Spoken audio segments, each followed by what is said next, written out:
My name's Christian Lamson. I'm a staff cloud infrastructure engineer based out of Austin, Texas, and today we will be covering the QuickStart lab with vSAN's Express Storage Architecture, or ESA. Yeah, so with Express Storage Architecture, it's the new vSAN architecture that takes advantage of an all-NVMe cluster configuration. And so we have introduced a lot of new features here in terms of how we approach storage policies with vSAN ESA.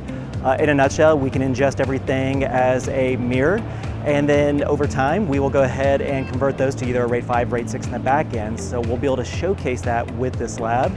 In addition, we'll be able to show the ease and flexibility of expanding a vSAN Express Storage Architecture cluster. And hopefully the goal is to be able to show not only the benefits, but the simplicity of vSAN ESA.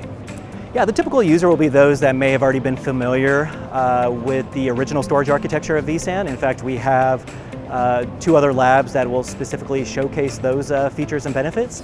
And those that are already familiar with original storage architecture will be a prime target to be able to understand how the new Express Storage Architecture works.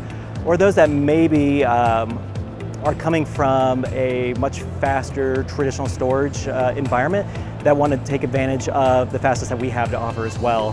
They would be a prime candidate. Every year we look at what the latest features are and how we can integrate those into the lab to showcase the benefits. And this year is no exception. So we did get a lot of requests last year to be able to showcase the new Express Storage Architecture, and we are extremely happy that we're able to deliver this year. When we're speaking to our clients, we always get feedback on what features that they would love to see, and we want to target these labs to be able to address exactly what our end users are looking for. Honestly, enjoy it. I mean, there's a lot to learn from these labs, and feel free to explore every which way you can.